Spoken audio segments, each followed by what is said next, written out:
quando você fala em hackathon, ou workshops de design thinking, ou, sei lá, um design sprint, né? Que é ao longo de uma semana, a gente pega um problema e trabalha a solução. Quando você faz isso no vácuo, sinceramente, era melhor não fazer. Sabe por quê? Quando você levanta a expectativa de alguém, que você bota as pessoas numa sala, e quando isso é bem feito, bem facilitado, as pessoas se empolgam. E elas começam a vislumbrar, cara, vai sair alguma coisa daqui diferente, eu queria isso há tanto tempo, vamos lá, não sei o quê. Ideia, né? Planejamento, ideação, prototipa aquilo, né? Apresenta, legal, às vezes os diretores vêm, né, para uma banca de avaliação, show. Quantos programas desse dão continuidade àquelas ideias para que elas entrem na esteira? Quantas daquelas iniciativas são aplaudidas na hora, o pessoal fica super animado, quantas vão adiante?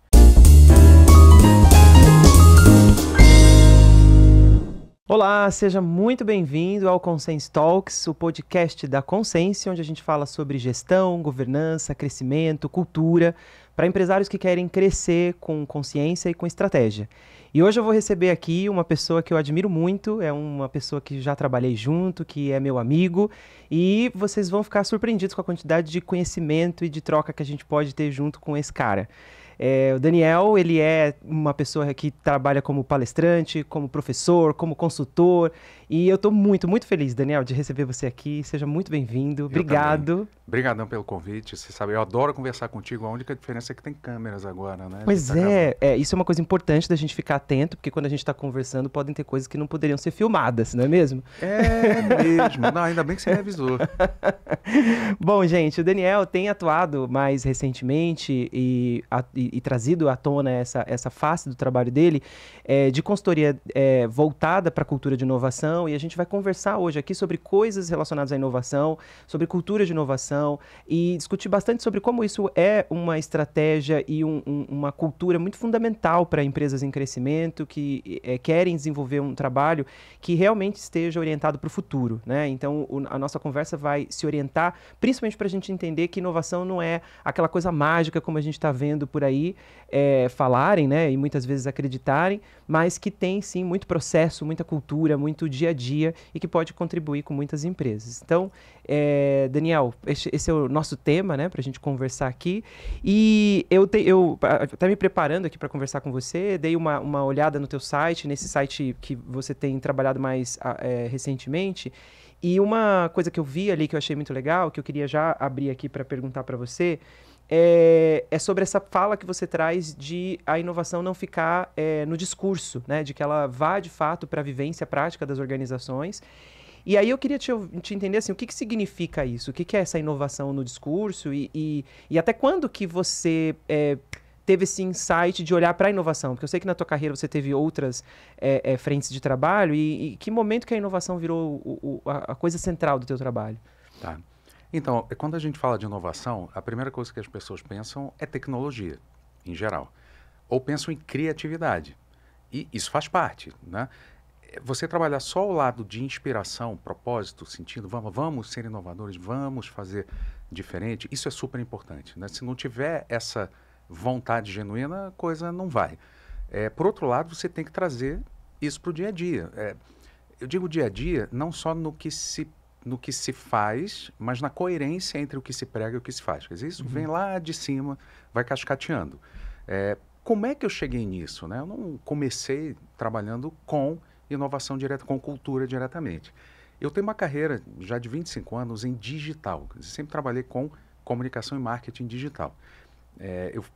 Quando eu comecei a focar muito em portais corporativos, intranets, eu tive uma agência que trabalhava muito com isso, né? Então a gente tinha que fazer uma série de desenvolvimento de uma série de coisas que dependiam de conteúdo e de colaboração das pessoas, né? Dos colaboradores. E eu comecei a sentir, isso ao longo dos anos, tá? Que a gente esbarrava muitas vezes, não era por falta de informação, não era por falta de ferramentas de investimento em tecnologia, era por uma dificuldade de adesão e uma dificuldade em praticar colaboração. Teve épocas, por exemplo, em que teve na moda, por exemplo, fórum. Tá. Toda a intranet tinha um fórum. Comunidades de práticos, tem coisas que são ondas, né? E gastaram muito dinheiro em plataformas, Eu mesmo participei do desenvolvimento de várias, e depois as pessoas não usavam, era fogo de palha. Então, quando você começa a tentar inovar e aquilo morre pelo caminho, existe um problema de cultura. Uhum. Que coisa interessante isso que você está falando, porque eu me lembrei agora, por exemplo, eu tenho uma origem de trabalho, eu fui estagiário em uma empresa de desenvolvimento de softwares ERP. E existia esse exato problema, né? Então, assim, você tinha é um investimento super alto que muitas empresas fazem, e muitos morrem na praia, e muitos líderes resistem a perceber que tem uma questão que vai muito além da usabilidade, da própria aderência, né, do sistema com os processos, mas tem muito a ver com o comportamento, com cultura, né, com as pessoas, né? Exatamente. Olha, você falou em ERP.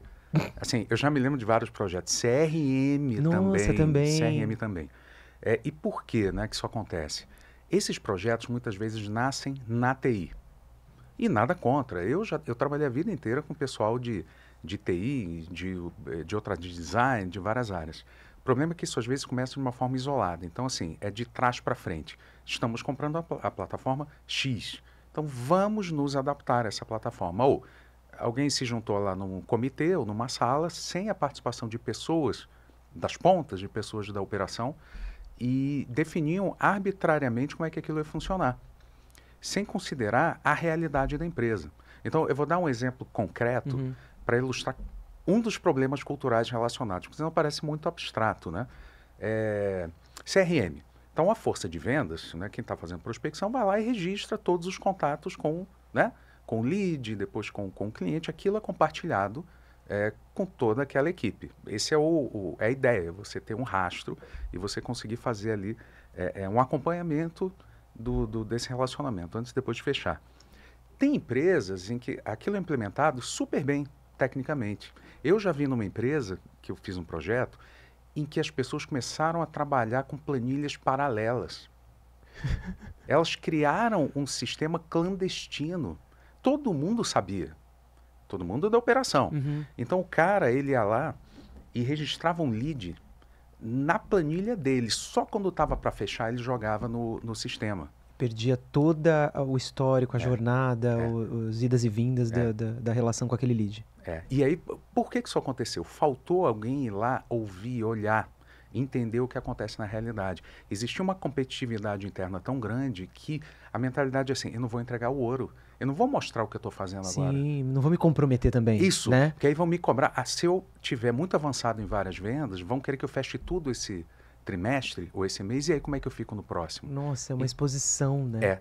Isso é uma questão de cultura e comportamento e não de processo. Todo mundo entendeu o processo. Sim, sim. Né? Todo mundo sabe que é importante. Né? Então tem uma coisa adicional. Quer dizer, eu já estou empolgadíssimo assim com essa conversa, mas até quero, para a gente poder, o pessoal, eu te conheço, né? Quero que o pessoal também saiba quem está aqui falando comigo, e eu acho que eu admiro muito a tua carreira, eu acho que vale a pena você contar assim os principais marcos da sua carreira, dar esse contexto para as pessoas que estão ouvindo a gente poder caminhar nesse papo que está já quente aqui sobre essa história. Conta aí para mim. Tá. Então, a minha formação acadêmica, ela é meio que dá pistas dessa trajetória, né? Eu comecei em jornalismo, né? Então, eu comecei já faz 25 anos, a internet era mato, né? Então, eu comecei trabalhando com jornalismo e mídia online.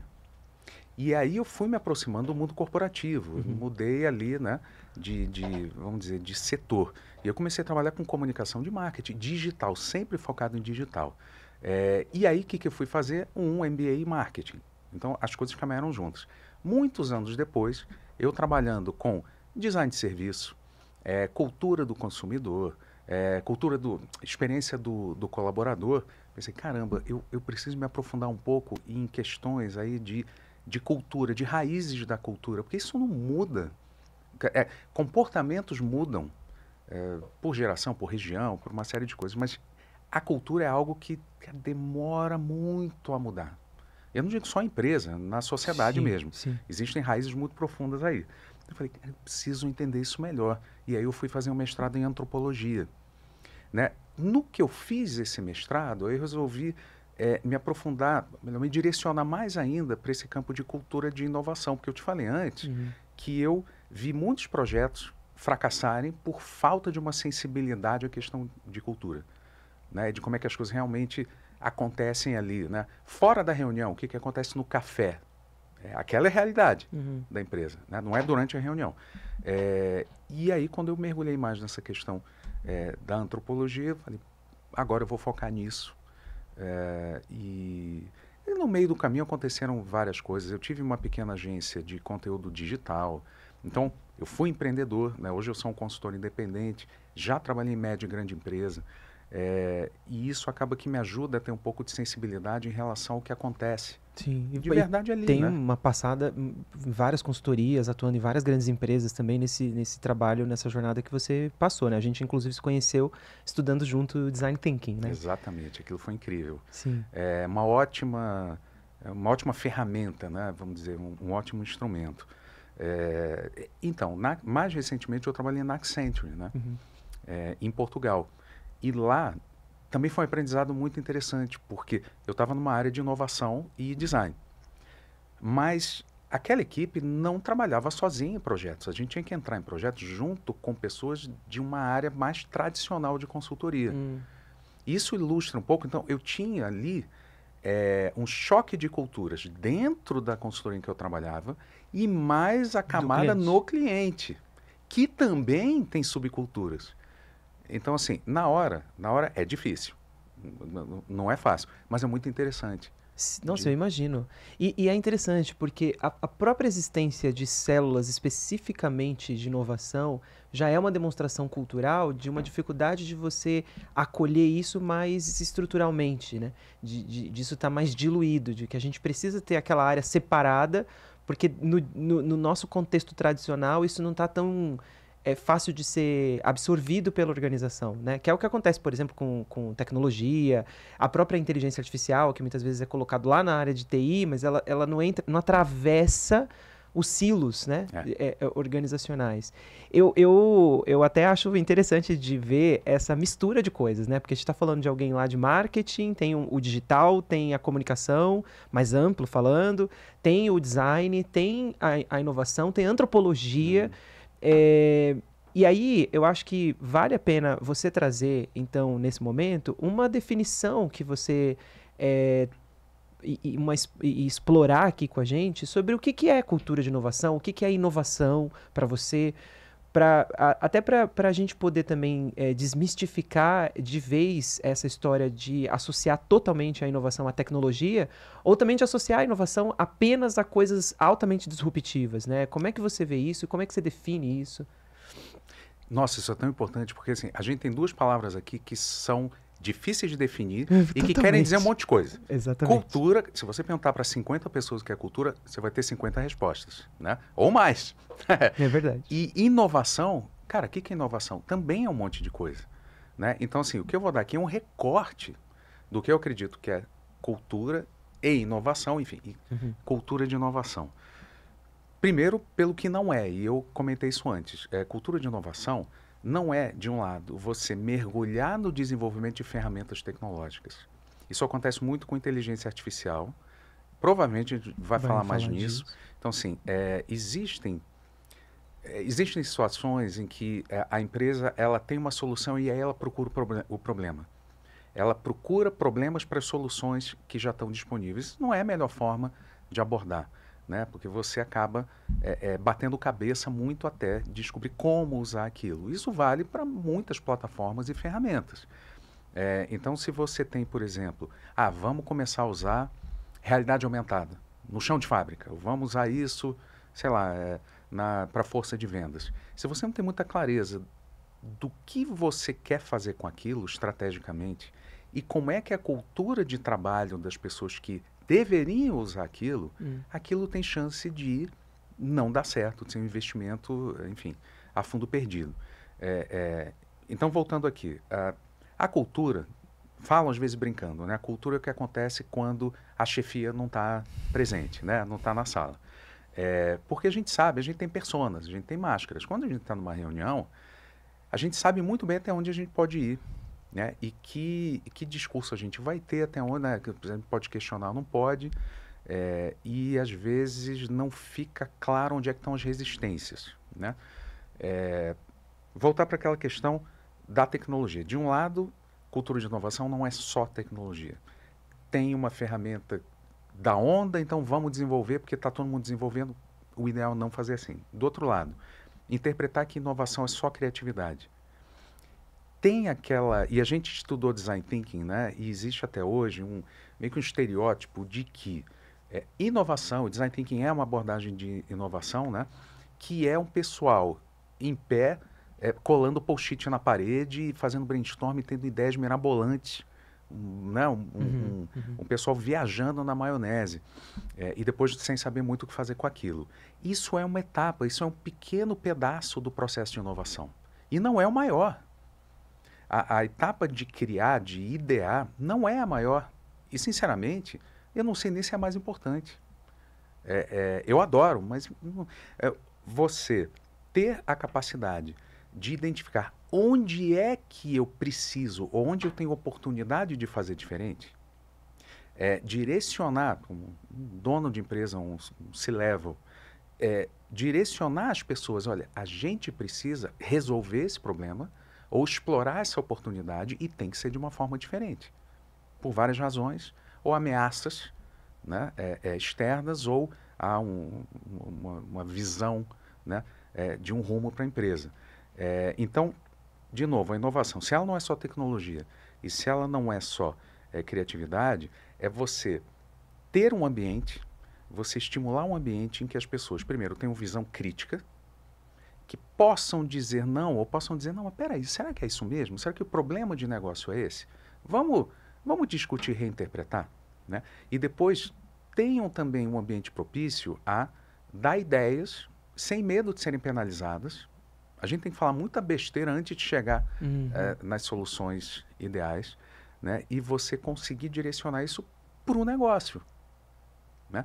Então, cultura de inovação é você ter o ambiente, as condições, os instrumentos, o sistema de recompensas, né? Metas e reconhecimento, o estilo de comunicação da média gerência e da alta liderança, né? De forma que a empresa consiga levantar a cabeça um pouco lá da operação e olhar para frente, e olhar para os lados. Você sabe que você foi falando, eu fiquei pensando aqui em algumas coisas, né? Eu percebo que a gente vive num mundo, né, numa época em que é demandado das empresas uma consistência em respostas inovadoras para os dilemas de negócio, né? Então você tem tanto um mundo altamente acelerado, um mercado volátil, no sentido de mudanças mesmo e imprevisibilidade, e, óbvio, uma clareza maior de que a inovação ela não está mais ancorada em invenções mirabolantes. Ela também está em solucionar de uma maneira perspicaz, diferente, problemas de negócio que são recorrentes. E aí, quando você traz a cultura, eu acho muito interessante essa tua abordagem de você trazer qual é o ambiente, né? As ferramentas, os sistemas de recompensa, porque a cultura, de fato, ela é um fenômeno organizacional que precisa ser gerenciado. Ela não é algo que se cria, um problema que se resolve, né? Ela não é uma coisa, ela é um fenômeno. Então ela existe, independente de colocar ou não energia. Então quando você junta essas duas coisas, de fato, eu estou entendendo que como é que eu cultivo um terreno que seja fértil para que a inovação seja produzida e não mecanizada de maneira não humana, né? Porque o que eu vejo é aquelas hackathons, aqueles workshops e que se finalizam como se fossem uma pílula que a empresa vai tomar naquele dia, das 8 às 18, naquele workshop de 8 horas, e que vai produzir. Então, o que você está trazendo não, a inovação é um negócio que é cultivado no dia a dia. Se você não regar todo dia, não adianta chegar no dia D, colocar lá um workshop, encher de água que não vai nascer nada. Então, isso eu acho muito importante de frisar, né, Daniel? Porque as pessoas querem o fruto, mas não querem passar pelo processo de cultivar a árvore. Exatamente. E é aí que entra a complexidade da cultura. Nossa, tem tanta coisa aqui que você levantou. Vamos ver. Primeiro, inovação não é projeto, é programa, né? Projeto tem início, meio e fim. Né? Não dá para dizer, então vamos inovar esse mês. Mas peraí. Estamos né? precisando inovar esse semestre. Então vamos, então cria alguma coisa agora, vamos fazer e depois tudo volta, né, ao que era antes. Gente, olha, eu já dei tanto workshop de design thinking que eu perdi a conta. E na maioria deles, até porque como consultor, né, ou dentro de uma consultoria, eu como independente, muitas vezes você não consegue definir a estratégia junto com a direção e tal. A demanda chega pronta, chega fechada. Então, olha, vamos fazer um workshop aqui ou 2 dias, né, com as equipes. E o que acontece é que a gente enxuga gelo. Quando você fala em hackathon, ou workshop de design thinking, ou sei lá, um design sprint, né, que ao longo de uma semana a gente pega um problema e trabalha a solução. Quando você faz isso no vácuo, sinceramente, era melhor não fazer. Sabe por quê? Quando você levanta a expectativa de alguém, que você bota as pessoas numa sala, e quando isso é bem feito, bem facilitado, as pessoas se empolgam. E elas começam a vislumbrar, cara, vai sair alguma coisa daqui diferente, eu queria isso há tanto tempo, vamos lá, não sei o quê. Ideia, né? Planejamento, ideação, prototipa aquilo, né? Apresenta, legal, às vezes os diretores vêm, né, para uma banca de avaliação, show. Quantos programas desse dão continuidade àquelas ideias para que elas entrem na esteira? Quantas daquelas iniciativas são aplaudidas na hora, o pessoal fica super animado, quantas vão adiante? Então, quando você faz isso, você levanta essa expectativa toda e nada acontece, as pessoas ficam mais desanimadas e desestimuladas do que antes. Sim. Porque você acenou ali, né, com uma coisa empolgante e depois não dá em nada. Então tem que avaliar muito bem antes de fazer alguma coisa assim. E o que não falta no mercado são agências, consultorias e pessoas que vendem soluções milagrosas em qualquer campo, né, em qualquer área. E a inovação também é assim. Uhum. Então, assim, vamos fazer um programa. Já desconfia desse discurso, né? Vou te dar um exemplo. De novo, a coisa da cultura propícia ou não à inovação. Você cria um programa de ideias numa empresa em que a hierarquia é rígida, ou o dono ou a diretoria não é muito aberta às críticas, à mudança e ao questionamento. Quer dizer, porque a mudança tem a ver com quebra de paradigma. Se você tem certeza do que você está fazendo e você acha que outras opiniões, enfim, não vale a pena a gente considerar, óbvio que a mudança não vai acontecer mesmo que você mude de ferramenta, plataforma, roupagem, arquitetura do espaço, fazer lá uns puffs e coloridos não vai adiantar. Uma sala do design, né? Isso, a sala do design thinking, a sala do post-it. Exatamente. E depois eu quero falar daquela história de área de inovação que você levantou. Né? Então, isso no vácuo não funciona. Eu ia dizer, se você faz um programa de ideias numa empresa em que as ideias não são bem-vindas, ou elas param na média gerência, por exemplo, às vezes acontece isso, o que você acha que vai acontecer? Primeiro, muita gente não vai nem participar, porque vai dizer, já vi esse filme, não vou perder meu tempo. E tem as pessoas mais novas, às vezes, na empresa, ingênuas e cheias de sonhos, e vão lá, participam e passam para o grupo dos desiludidos. E aquilo não dá em nada. Então, é melhor não fazer antes de olhar para, qual é o meu contexto cultural. E você falou uma outra coisa que eu acho fundamental. Cultura organizacional não é algo que você cria e molda a sua imagem e semelhança. Quando uma empresa é muito pequena, e isso eu sei que é um desafio, eu fui microempresário, eu não passei pela fase da empresa crescer muito, mas eu já vi muito, e você mais ainda, o dilema do dono da empresa que vê uma cultura se desenvolver, não necessariamente nos moldes que ele começou a empresa, ou nos moldes que ele se identifica. Só que não existe uma injeção de cultura, né? Tipo assim, olha, eu vou implementar, né? Vamos aqui, todo mundo vai levar uma injeção e vai passar a agir de uma certa maneira. Pode até agir na frente do CEO, beleza, mas nos bastidores não vai ser assim. Então é levar em conta que a cultura ela é orgânica, ela é viva. Não é máquina, não é software. E mais, mas eu não vou nem entrar muito nisso, senão a gente não sai daqui hoje, né? Não existe uma cultura. Quando a gente fala em cultura organizacional, a gente simplifica para conseguir lidar com o assunto. Existem culturas e subculturas. Sim, sim. E eu acho muito legal essa ideia de fenômenos que atravessam as relações, as histórias dentro da organização, para dar realmente essa percepção para as pessoas, para os líderes, de que não é um trabalho para ser resolvido no trimestre e que a gente vai chegar no final, né? E isso que você foi falando me lembra de um termo que achei genial, assim, que você está usando no teu site, que é teatro da inovação, né? Que você tem falado desse termo e que me lembra muito essa coisa manipulada, né? Que é para inglês ver, e das pessoas não terem a percepção de que existem coisas estruturais e infraestruturais que atrapalham qualquer iniciativa, por mais bem intencionada, de andar para frente. Quer dizer, existem muitas empresas que eu conheço que seriam mais beneficiadas por tirar da frente esses aspectos que atrapalham do que por um excelente workshop de design thinking.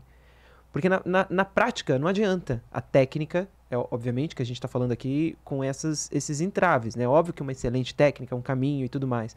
Mas eu digo assim, no sentido de que tem coisas que atrapalham o processo de acontecer e que muitas vezes não são percebidos, né? Mas fala um pouco mais do teatro da inovação, que eu achei genial esse termo que você está usando. Pois teatro da inovação não é necessariamente uma coisa que as pessoas fazem de propósito, né? Um líder não vai chegar e dizer, olha, eu vou fingir que a gente está inovando aqui, né? Em geral, ele tem um desejo, né, de fazer alguma coisa, enfim, para se diferenciar da concorrência ou mudar quando a pressão externa força isso. O problema é que a gente acaba, aquilo que a gente falou agora há pouco, da visão de projeto, né? Vamos fazer aqui um hackathon, vamos fazer aqui um programa. Existe a ilusão de que esse verniz que a gente passa, né, de inovação, de criatividade e tal, aquilo é inovação. O para inglês ver é uma coisa que não gera resultado nenhum. Então, se eu tiver que definir em poucas palavras, teatro da inovação, é quando a gente faz coisas que parecem inovadoras, mas não geram resultado nenhum. Podem até ter programas muito bem estruturados. Mas qual é o problema? Olha, a questão básica do teatro da inovação, fundamental, desconexão da estratégia da empresa. Cara, se você precisa inovar, se você quer inovar, é muito básico você entender para quê e por quê. Qual é o meu problema? Né? O que está acontecendo que me leva a querer ou precisar inovar? Então tem que ter uma discussão estratégica de alto nível, né? Na direção, enfim, da empresa, para ter um direcionamento claro. A partir do momento que isso vem de fora para dentro, porque os meus concorrentes estão fazendo esse tipo de coisa, ou criaram uma área de inovação, ou estão fazendo eventos, estão fazendo inovação aberta, então chamam startups para fazer pitch day, quer dizer, então eles vêm, apresentam ferramentas e a gente vai e desenvolve alguma coisa junto. Para quê? Então, se tem essa desconexão, já começou como teatro. Outra coisa que acontece, que caracteriza o teatro da inovação. Tem um livro que eu adoro, e é de uma leitura muito leve, que tem a base disso tudo que a gente está falando, que é A Startup Enxuta. Lean Startup. Inclusive, lá ele fala de teatro da inovação e descreve em detalhes o que causa, né, esse fenômeno. Então, uma das coisas, depois dessa desconexão, são as métricas de vaidade, que eles chamam. O que é métrica de vaidade? A métrica de vaidade não tem substância, ela impressiona, parece que você está chegando a algum lugar, mas você não está. Por exemplo, a gente fez um programa de ideias. 1000 pessoas participaram. 1000 pessoas. Olha que fantástico. No ano passado foram 500, esse ano foram 1000. Um crescimento, né, de 100%. Isso é uma métrica de vaidade. O que isso significa? Medir quantas ideias, né? Isso, volumetria. Então, assim, a gente, em cada, enfim, linha de negócio, a gente chegou a 20, 50 ideias. E daí? Quantas seguiram para desenvolvimento? E dessas, quantas foram testadas? Testadas, né? Com o cliente, não é testar na sala de reunião. Isso aí Não é, Tudo bem, né? Não ok, é... mas não resolve, né? Não é com o cliente final. Então, que resultado foi gerado? Se não tem resultado nenhum, e se essas métricas são de visibilidade, volume, é uma coisa muito comum. Quem trabalha na área de tecnologia. E, ou melhor, não precisa ser da área de tecnologia. Você tem uma empresa que tem um app para prestação de serviço, para uma série de coisas. Você lança esse app, você tem X mil downloads. É típica métrica de vaidade. E aí você divulga num release para a imprensa ou divulga nas redes sociais que você chegou a 200 mil downloads daquele app. E daí? Então vamos comparar isso, né? Já falei das ideias. Volume de ideias versus resultado de ideias. Uhum. Volume de downloads versus utilizadores... Olha, isso é coisa de Portugal. Usuários ativos. Gente, 8 anos de Portugal, a gente acaba pegando algumas coisas. Usuários ativos. Isso é muito diferente de downloads. Você pode ter 1 milhão de downloads e 10 mil usuários ativos. Porque esse pessoal todo baixou e não gostou, ou não viu utilidade, ou não entendeu como é que usava. Então, aí se você acompanha, então, uma métrica real, né, é aquela que você acompanha, aquilo te diz alguma coisa, aquela métrica é acionável, e quando você mexe em alguma coisa da operação, aquilo muda, ou melhora ou piora. Então, se você melhora a usabilidade de um app, o que deve acontecer com o tempo? Os usuários ativos ou estabilizarem ou crescerem e o número de usos aumentar. Uhum. Uhum. Ou seja, métricas de vaidade não têm substância e não têm consequência. Métricas reais, sim, podem ser acompanhadas e gerar resultado. E de alguma maneira tudo isso vai criando essa ideia falsa de que existe inovação, que é o que você está chamando de teatro, né? Tem uma cortina aí envolvendo esse processo. Exatamente.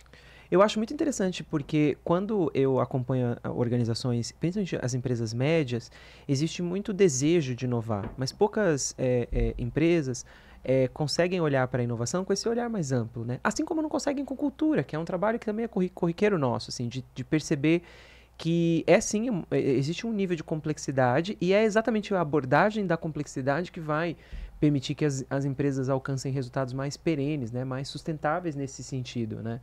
E eu acho que até para a gente entrando agora de uma maneira mais pensando em como que a gente pode trazer insights aqui para as pessoas que estão vendo a gente, como é que você imagina que uma liderança de uma média empresa tem condições de mudar o rumo dessa história, né? Então, peraí, estou ouvindo aqui o Daniel, eu acho que eu tenho esse teatro aqui, eu quero sair dessa história, né? O que você sugeria de passos iniciais práticos para uma liderança ou para uma organização, né, que quisesse iniciar esse movimento de cultivar uma cultura de inovação? Tá. Eu vou falar aqui a parte de cima para baixo e de baixo para cima, Tá. né? De cima para baixo, o que eu comentei agora há pouco. Tem que existir um pensamento estratégico sobre isso. Se você precisa inovar, para quê? Aonde você quer? Qual é o seu ponto A e qual é o seu ponto B? Né? Ah, você sabe que eu queria te cortar para falar uma coisa que eu me lembrei quando você falou isso agora há pouco? É muito maluco como as pessoas não gastam tempo entendendo qual é o seu problema. Porque quando você pega, por exemplo, grandes inovações, até interessantíssimas, por exemplo, inovações em modelo de negócio como o próprio Airbnb, a própria história do fundador do Airbnb peraí, que horror é esse? A pessoa não conseguir encontrar um hotel perto de onde ele vai ficar, no centro da cidade? E se eu alugasse meu apartamento? Então você tem um problema e eu quero resolver o problema disso. O próprio, na Netflix, eu acho interessante, porque são problemas, primeiro. Antes de serem inovações, são problemas. E a maioria dos líderes querem fugir dos problemas. Eles não querem, são viciados em respostas e não nas perguntas. E são as perguntas que vão produzir essa cadeia que você está trazendo. Eu acho que faz sentido isso que eu estou falando, inclusive? Total. Assim, tem uma frase que me dá arrepio, que é aquela que é: não me venha com problema, eu quero solução. Quer dizer? Cara, assim, todo mundo aqui vai reconhecer essa frase. Em alguns momentos faz sentido, porque tem horas em que o que tem que acontecer é solução rápida para um problema pontual e urgente. Claro, tem horas em que você tem que ter eficiência operacional, tem que ter pegada ali para resolver. Só que quando a gente está falando de estratégia, tem que existir uma exploração do problema, né? A gente fala até no Design Thinking a coisa do espaço do problema e o espaço da solução. Antes de pular para o espaço da solução, você tem que explorar o problema e descobrir, às vezes, que ele não é o que você pensava. Isso é o mais importante. E, primeiro, às vezes essa correria, inclusive na alta liderança, né? Porque nas empresas acontece muito de um nível fazer o trabalho do nível abaixo, né? Você tem gerente fazendo trabalho Sim. de técnico e você tem o diretor fazendo trabalho de gerente. Então, as pessoas têm cada vez menos tempo para sentar e realmente se debruçar. E olha só, problemas de negócio e problemas do cliente, porque você está falando do Airbnb agora, né? A miopia ela vai aumentando conforme a gente se volta, né, para o umbigo da própria empresa. E pior ainda, o problema da minha área, meu problema, vai ficando cada vez mais descolado da realidade do cliente. Então, de um lado você tem essa questão de uma reflexão estratégica, de você... E eu não estou falando aqui de sair, necessariamente fazer um retiro, sabe, escalar uma montanha, assim, tipo, gente, o que a gente tem que... Onde é que estão os problemas complexos que a gente já tentou resolver de maneiras, mais tradicionais, operacionais, e não conseguiu? Aonde a gente quer chegar, enfim, fazer um trabalho de direcionamento da direção da empresa, né? Sendo redundante aqui. E, ao mesmo tempo, tem que haver uma escuta e um incentivo ao pessoal nas pontas trazer a realidade do cliente, a realidade do campo, né? Do que está acontecendo ali, onde os negócios acontecem. Mesmo no B2B, tá? Tem gente que acha que isso é só para o B2C, só para a empresa que atende cliente final, pessoa física. Não, no B2B é a mesma coisa, né? A gente precisa entender o que está acontecendo do outro lado. Porque nas empresas a gente tem pessoas que contratam serviços e compram produtos, enfim. Então, a lógica não é muito diferente. Então, não é só informação que tem que fluir, tem que haver observação e escuta. E a gente sabe que em muitas empresas, quem está ali, enfim, no nível mais operacional, não é ouvido, aí acaba desistindo. Então, o que acontece é que as coisas vão mudando muito rápido, da porta para fora, e às vezes o dono ou a direção da empresa não se dá conta, né? Então, quando a gente fala de... Agora eu perdi o fio da meada. Prática, dos práticos, dos passos práticos. Ok. Então, a primeira coisa, nisso eu repito o tempo todo, é ter uma conexão com a estratégia da empresa, né?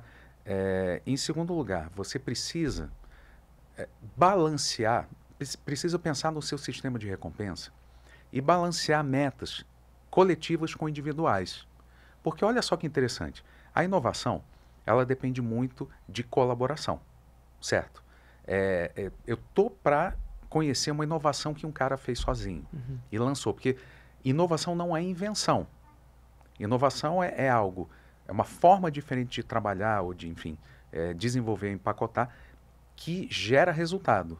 Mais vendas, mais economia de recursos, mais receita, etc. e tal. Se a inovação é um trabalho coletivo, você tem que ter colaboração dentro de uma equipe e entre equipes e entre áreas. Tudo bem. Então, como é que você faz isso se todas as metas das suas equipes são individuais? Como você faz isso? Então, um líder ele precisa também reavaliar como é que ele analisa desempenho e recompensa as suas pessoas, tá? Isso é uma outra coisa. Outra é valorizar, detectar e valorizar o conhecimento interno. Você pode promover workshops internos e reuniões entre áreas. Se eu sou de TI, o que eu posso aprender com marketing? Se você é do comercial, o que você pode aprender com uma área de inovação ou design? Né? E fazer esse conhecimento circular. Isso é muito econômico, inclusive. Você não tem que trazer o tempo todo gente de fora. Outra coisa fundamental, prática. Tá? Não adianta dizer, ô Andy, você precisa inovar, eu quero ver alguma coisa nova aqui. E você trabalha no horário comercial e mais tempo ainda, porque você fica em reunião o dia inteiro, e você não vai conseguir fazer isso. Você não vai ter energia e o tempo para fazer isso. Ou seja, é preciso pensar em algum tempinho que seja reservado para as pessoas olharem para frente. Você sabe que isso me lembrou um livro que eu gosto muito, chama Gestão da Manhã, do Salib Neto e do Sandro Magaldi. E eles falam sobre o motor 2, né, que é a ideia de você ter obrigatoriamente espaços na agenda que falam do futuro, né, e que, de alguma maneira, não é uma coisa que você faz quando dá, né? Isso está na agenda, tanto individual quanto coletivamente, né? E me parece que isso combina muito com isso que você está falando dessa coisa do tempo. Você sabe que eu estava conversando hoje com uma pessoa, eu estava falando para ela que eu tenho clientes com faturamentos na ordem do maiores que 100, 150 milhões ano e que não tem reunião, não existe reunião formal. As decisões são tomadas nos corredores, nas alianças, nas trocas. Ah, eu alinho com fulano. E aí, isso pode ter funcionado até um determinado momento da organização, mas quando você olha para o futuro e pensa em longevidade, pensa em descentralização, pensa em transição, em sucessão, esse modelo ele é altamente dependente e ele fragiliza a organização enquanto organização, né? Então, dos elementos práticos que você está me trazendo, é muito interessante de ver como ele está realmente muito conectado com a ideia de cultura, né? Com a ideia de reconfigurar a maneira como a organização se comporta, né? Tem uma coisa que é um tema que é recorrente nessa conversa nossa, que é a questão da segurança psicológica, né? Então, você já falou, a gente até trocou na nossa conversa sobre a questão daquele programa que eu me esqueci o nome agora na Pixar, né? Que favorece essa questão da troca.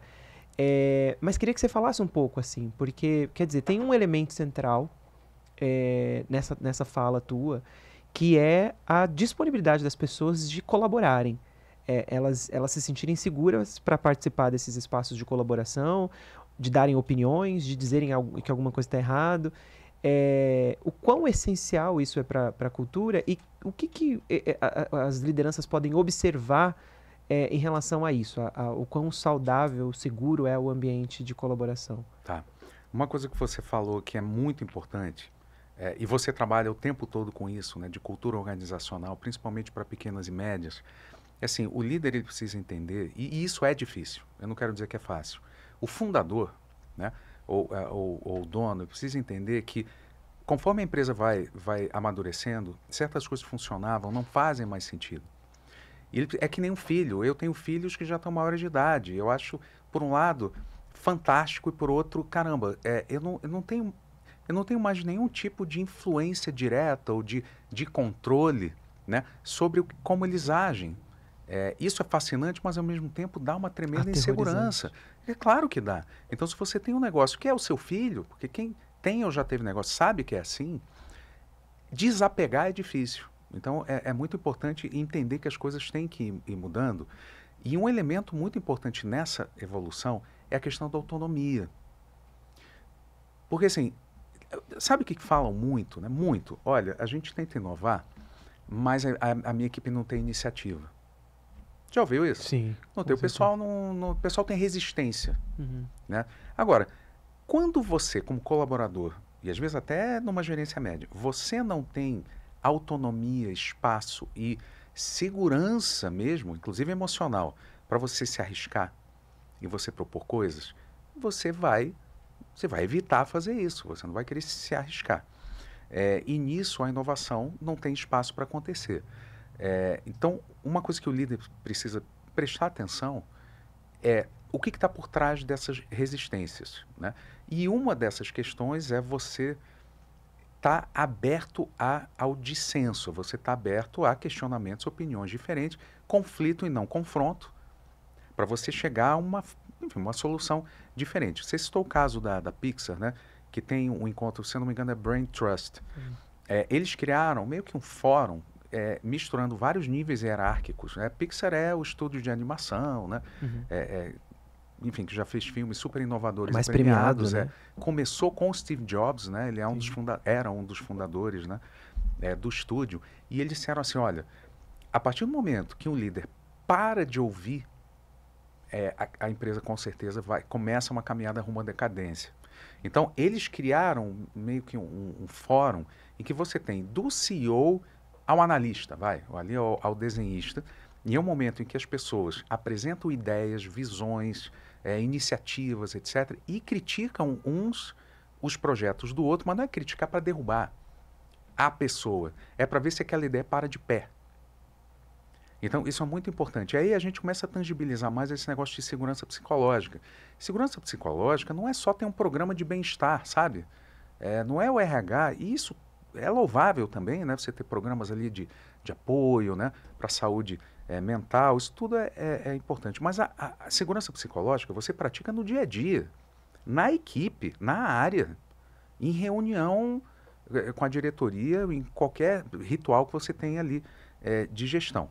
E segurança psicológica, resumindo, é assim, eu senti que se eu falar, eu não vou ser penalizado ou ridicularizado ou excluído silenciosamente, porque às vezes você vai para o banco de reserva, mas ninguém te contou isso. Você sente que você é fritado, né? Então você sentir que você pode colocar ideias, opiniões, que você pode ter alguma autonomia para seguir em frente, né? Dentro de um razoável, de testar, experimentar. A cultura de experimentação é um elemento fundamental da cultura de inovação. Ou seja, se você está em uma empresa ou em uma área em que você não se sente seguro e empoderado para fazer isso, a inovação não vai acontecer. Faz o programa que você quiser. Não vai. Sim. Olha só, então vamos lá. Tô aqui entendendo nesse nosso papo algumas coisas que eu acho que é legal para as pessoas. Inclusive, se você tiver algum comentário sobre ideias, projetos, estratégias que você tem adotado na tua organização ou tem visto por aí que você acha que faz sentido, comenta aqui no vídeo. Se você acha que tem alguém que você conhece que pode favorecer por esse conteúdo, compartilha. A gente está aqui também para apoiar, para gerar esse valor nesse conteúdo. E uma das coisas que aqui para mim tá ficando na minha cabeça claro, assim, acho que tem uma coisa que até podemos voltar naquela história do ERP, do projeto que não é acolhido, né? Tem uma provocação importante que é o quanto que a organização e o líder aparentam estar comprometidos com as pessoas para pedir comprometimento. Né? Porque muitas das vezes as pessoas também olham para seus líderes e para suas organizações e não percebem que existe comprometimento de fato, na percepção delas, claro, dessas lideranças e dessa organização com essas pessoas. E a primeira coisa que me vem aqui de insight ouvindo você falar que demonstraria esse comprometimento é a escuta. Então, eu inicio um projeto de RP, eu implanto um sistema de RP e eu não escuto as pessoas que vão usar esse sistema, eu não envolvo essas pessoas, elas não participam, elas não influenciam esse movimento, e a única coisa que eu espero delas é que elas utilizem esse sistema.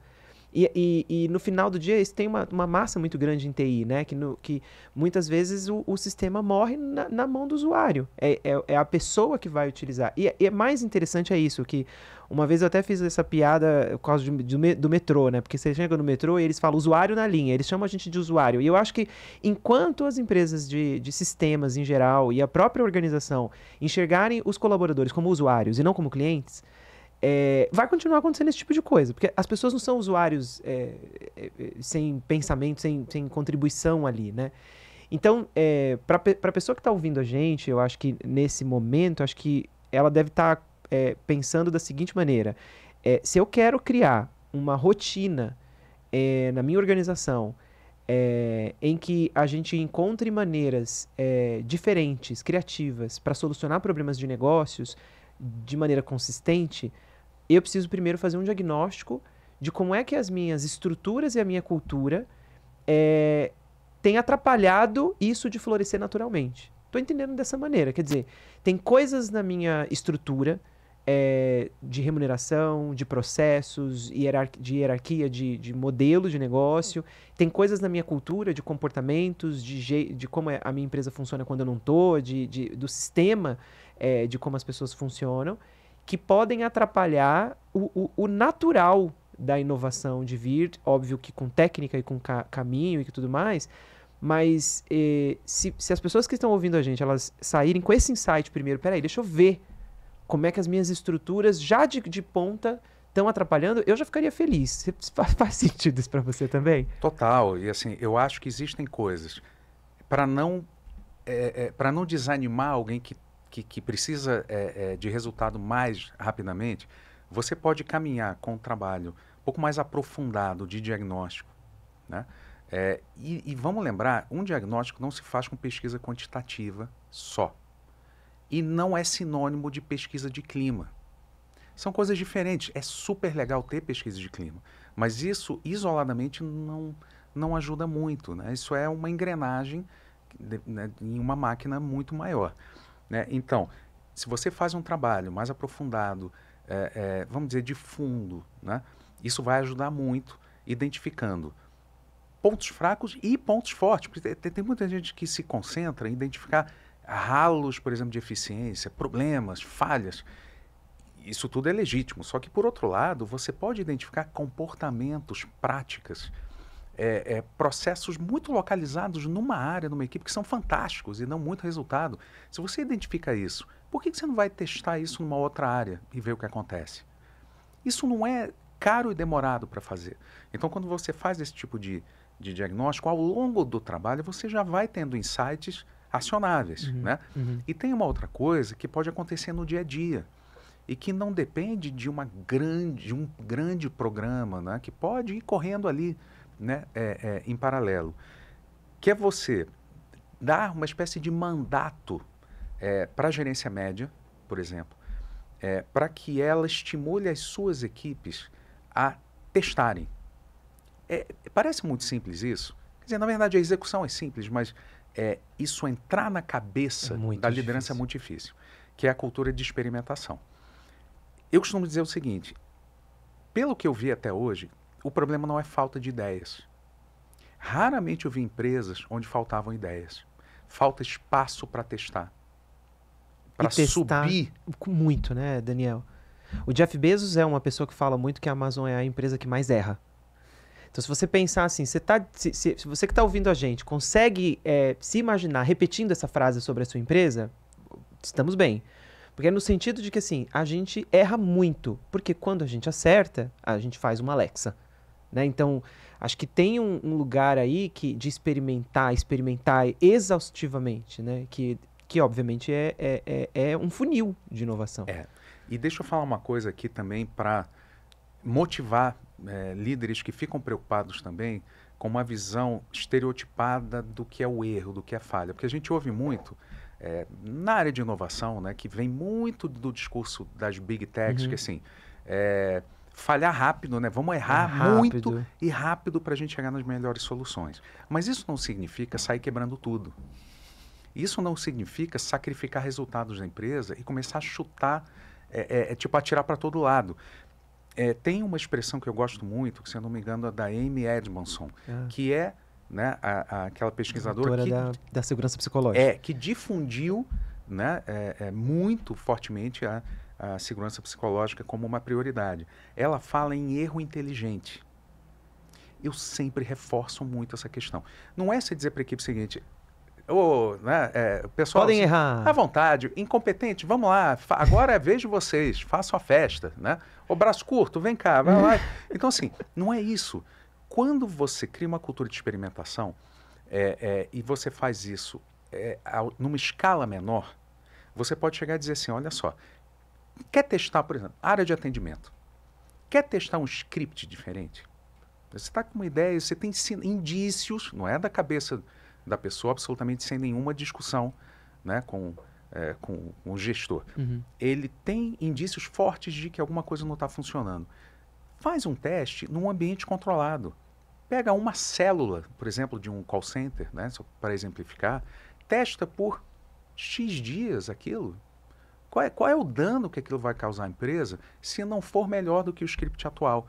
E se for melhor, quanto dinheiro e tempo a empresa economizou, né? Em vez de fazer um trabalho, um desenvolvimento longo e caro para depois descobrir se aquilo funciona ou não. Sim.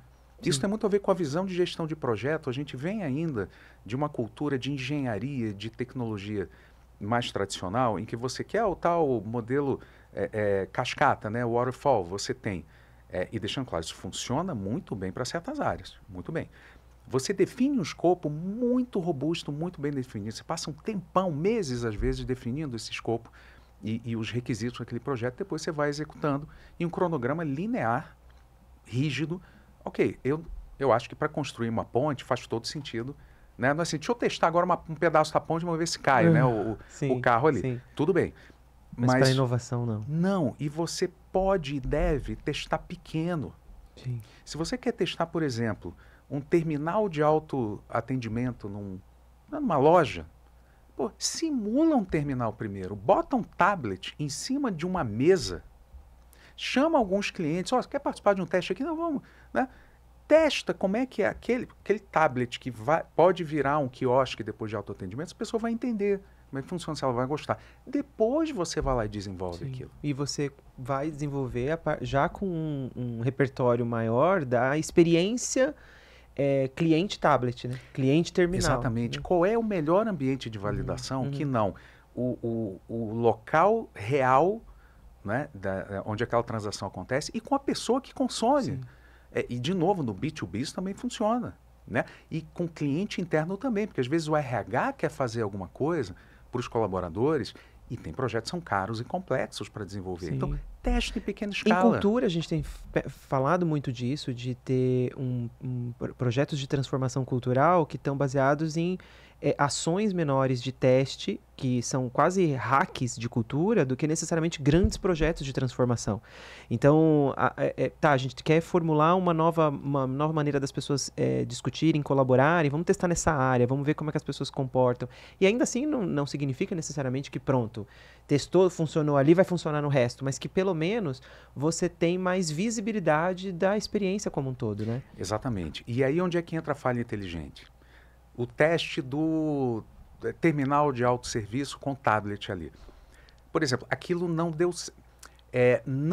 a hipótese que a gente tinha não foi confirmada, que era que o cliente ia chegar ali, ia querer usar, ele ia entender e ia resolver o problema ali. Vamos supor que o público-alvo é muito mais velho, ou é um público com uma literacia digital muito baixa, ou seja lá o que for, um público desconfiado. Ele acha que aquilo não vai dar certo. Descobrir que aquele público não consegue ou não quer usar um terminal de autosserviço é um insight. Certo? Com certeza. Então, olha só, você prototipou um terminal e testou. Você descobriu que aquilo não cola. Isso é um erro? Você errou?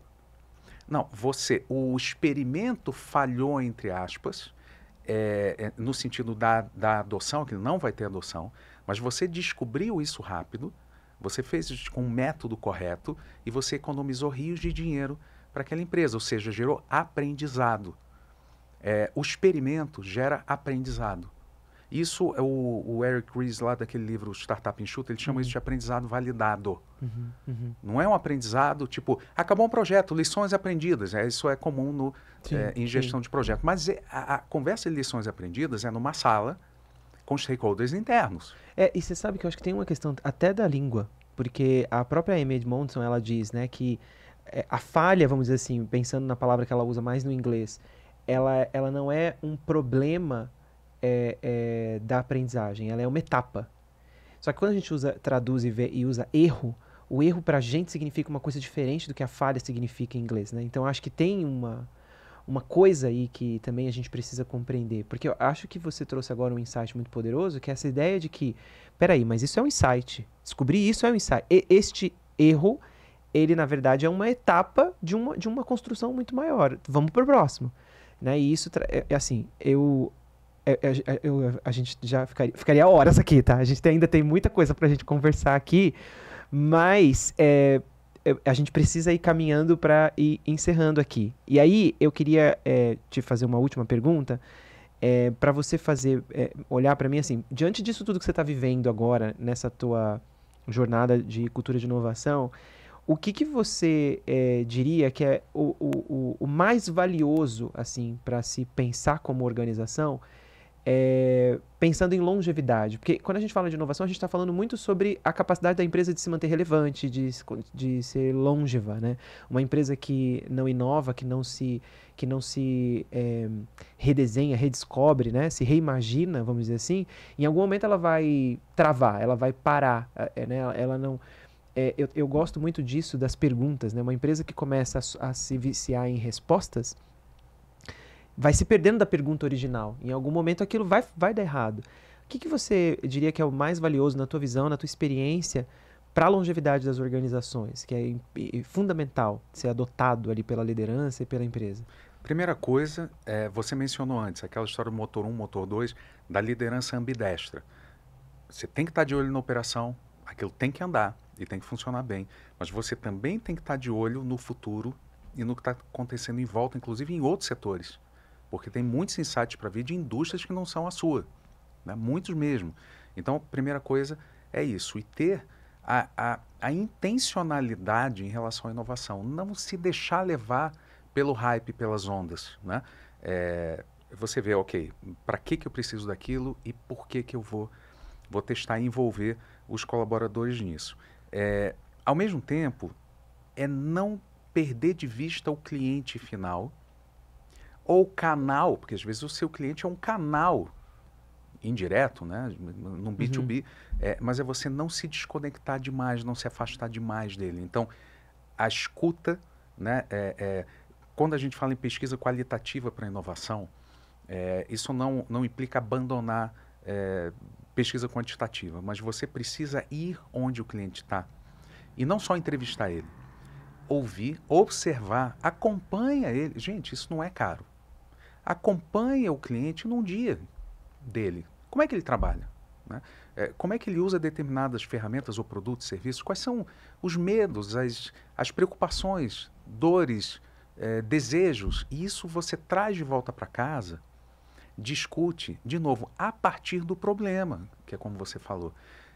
E é mais difícil do que parece você ter uma visão clara de quais são os problemas e poder priorizar esses problemas. E finalmente, para fechar, é você conseguir ter clareza do que é business as usual, aquela história, ok, vamos tocar aqui, né? A máquina não pode parar. Inovação disruptiva, que é aquela que está, em geral, né? Nas manchetes, que é o que a gente discute, inteligência artificial, táxi voador, né? Coisas fantásticas, completamente disruptivas. Tem momentos em que é aquilo. E a inovação incremental. A inovação incremental pode acontecer e deve acontecer no dia a dia, em todos os níveis da organização, desde processos até rituais, né, de gestão, até a forma como o produto é desenvolvido. Pequenas coisas, você vai economizar recursos ou você vai expandir uma funcionalidade. Então, são coisas menores. Não tem tanto glamour, mas tem uma importância estratégica muito grande. Então, é isso, olhar para frente, olhar para os lados, manter um pé no cliente, estar de olho no que está acontecendo, fora do escritório. Tem uma frase do Steve Blank, que é um grande empreendedor, especialista em inovação: sai do escritório, levanta da cadeira. Né? Ele fala literalmente, sai do prédio, sai, né? Vai circular e ouvir. Então eu diria que isso é o mais importante, porque a criação, a ideação, as sacadas, isso tudo vem como consequência. Nossa, Dan, muito obrigado. Né? Eu acho que tem muita coisa que a gente conversou aqui, muita coisa que a gente poderia conversar, então já fica aqui agendado que vai ter outro, né, pra gente continuar essa conversa. Tem que ter, não é possível isso. Tem que ter, né? Tem que ter. E agradeço muito, assim, porque eu acho que isso trouxe muita clareza, assim, primeiro do que uma coisa que para mim é muito importante, que é a gente olhar para a inovação não apenas como algo pontual, como você falou, mas como algo que precisa ser cultivado, que precisa ser produzido também por outras dimensões do negócio. Então, eu acho que foi muito legal bater esse papo com você. Muito obrigado pela generosidade aí de compartilhar com a gente esse teu olhar. Eu que agradeço, Andy. Muito legal. Queridos que estão assistindo a gente, estamos aqui finalizando com o Daniel. Quero convidar você, obviamente, a comentar, a curtir, a colocar aqui também tua visão a respeito desse tema que a gente está falando.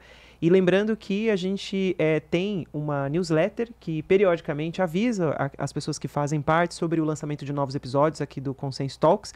Então, se você quiser se inscrever na nossa news, tá o link aqui também na descrição para você poder acessar.